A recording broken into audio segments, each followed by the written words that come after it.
Meanwhile, in Demon Souls, well, welcome back everyone. This is QuadKiter, and we're gonna go back to an old friend, the Armor Spider Archstone. Now this will take us further into the Fire Cave world. A lot of people may do this boss earlier than I have done in this run, which isn't necessarily bad, but if you aren't familiar with the mechanics of the game and the play style, this boss can really mess you up. So let's go ahead and get started. Off in the distance is another crystal gecko. He books her. Oh no, that's not a good start. Oh no. No, don't do it. Don't do it, crystal gecko. Oh, that's not what I wanted. Oh, he stopped. One more hit, one more hit. I thought he would just run right off. But now I have an army of these ET guys again. And likewise, a couple of these guys have bags of ore. So it's not a bad idea to, if you're still crafting some weapons, to take these guys out early on in this passage, and then go back and craft your items.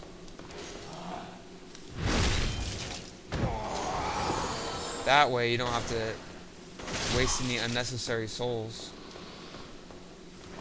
purchasing the items. But the large sword of moonlight just totally takes these guys out. So you can go this way.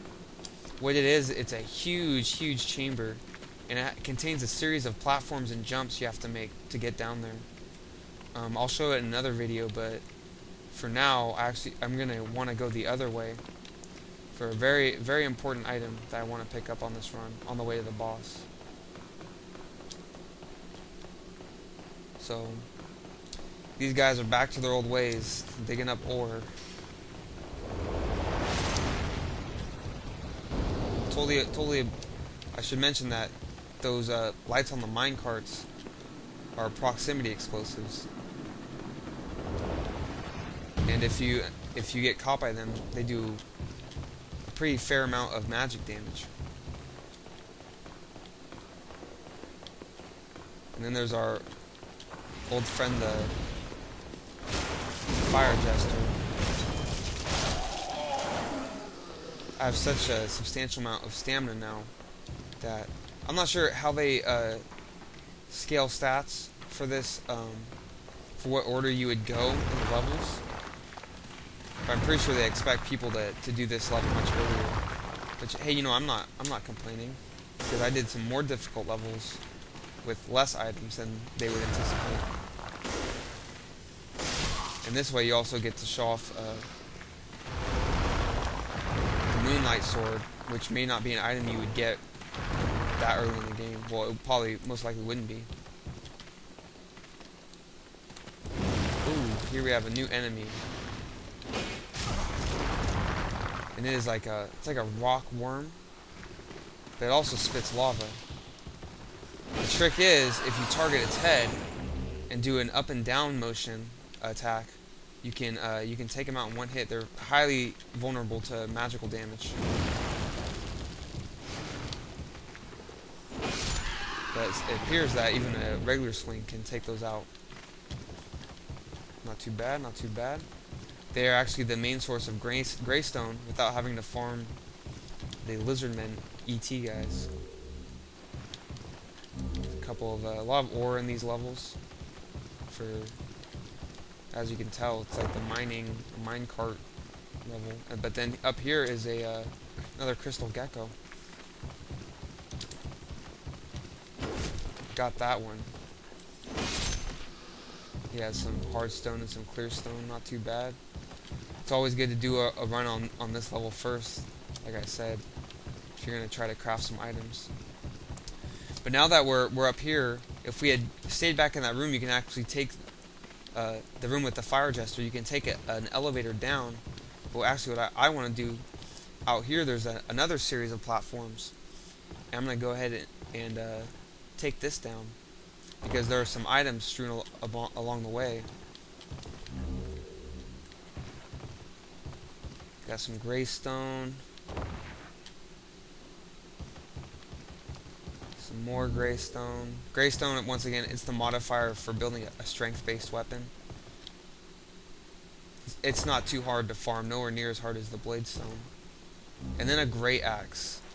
This will actually be the item that I'm gonna make for my faith build.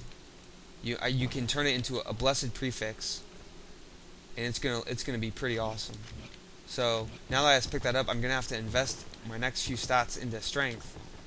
But once I craft that baby up, if you thought the large sword of moonlight was good, you will see one of the best weapons in my opinion for the faith build.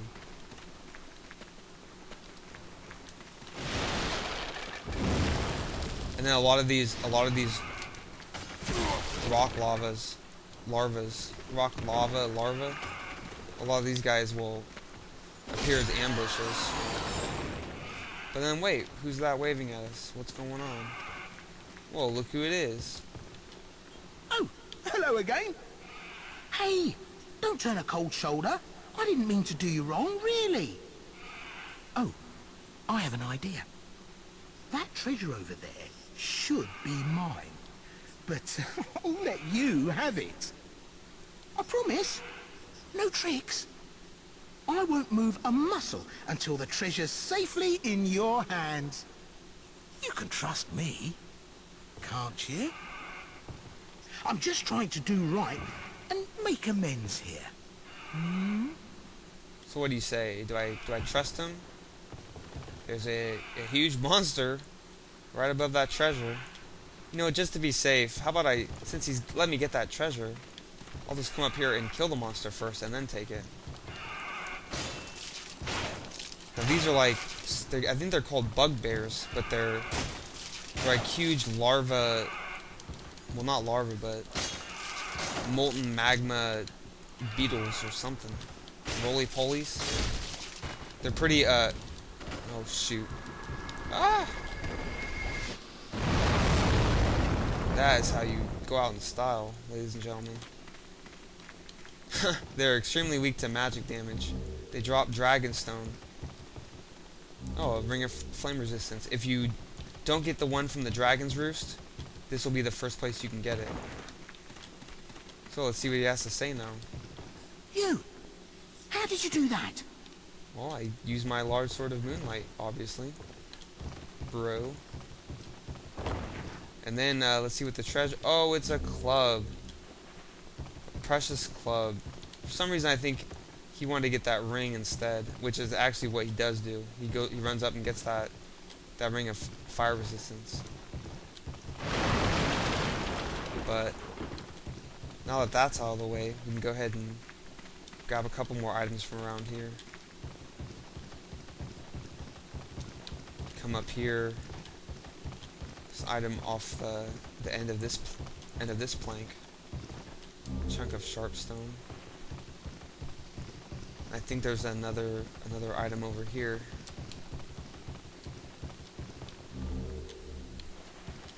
Alright, then drop down.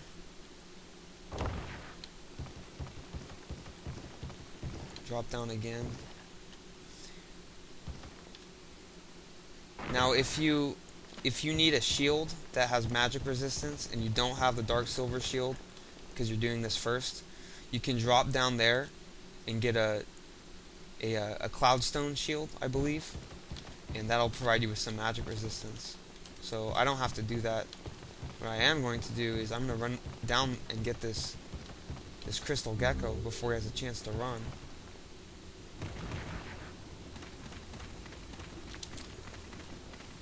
Oh.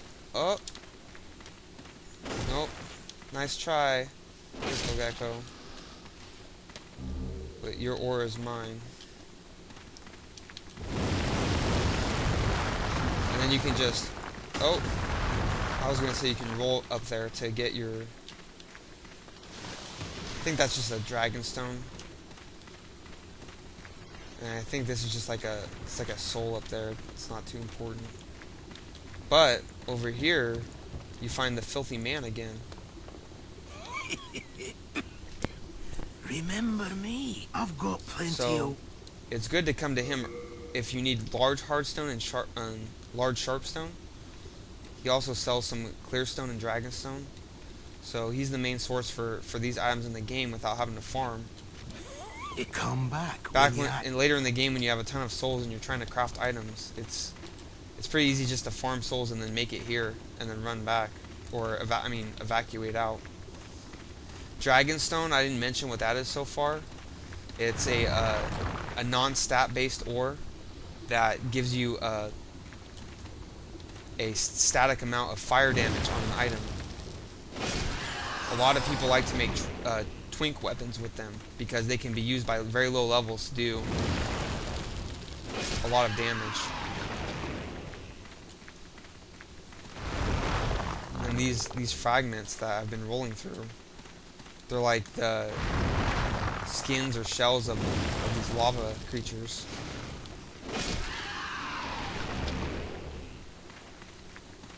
And now we've made it to that one was one of a bugbear. We've now made it into the mine section. This can be pretty confusing if you don't know where you're going. There are a couple items you can get in here. There's a dragon longsword somewhere in there, but a dragon longsword +1, but I won't need to be getting that.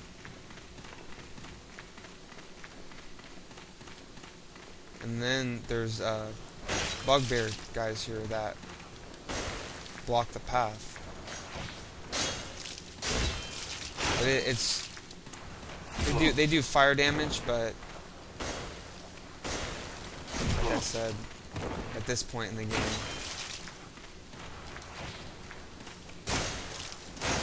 these guys are a piece of cake. Not only that, but the magic damage is so perfect for them. Imagine coming in here in the game with, +3 basic hardstone weapon of your choice. It takes forever to kill these guys. Not only that, but their fire attack ends up destroying your hit points. And just when you get past one, there's another one that's completely blocking off this chamber. At least with that last one, you could get him to kind of waddle up and then take the other pathway. The best way to do this is kind of get in a one-strike rhythm and then alternate from side to side. And then while he's readjusting, you just move back and forth. I made that look very, very easy. Because for me, in the power of the Moonlight Sword, it was. But these are the main guys to farm Dragonstone for. So if you're making those twink weapons, it can take a long time. Especially when you make this world Black World Tendency, they do even more damage. So in the far room over there, there's 2 crystal geckos. I think that might be where the dragon longsword is. I don't remember.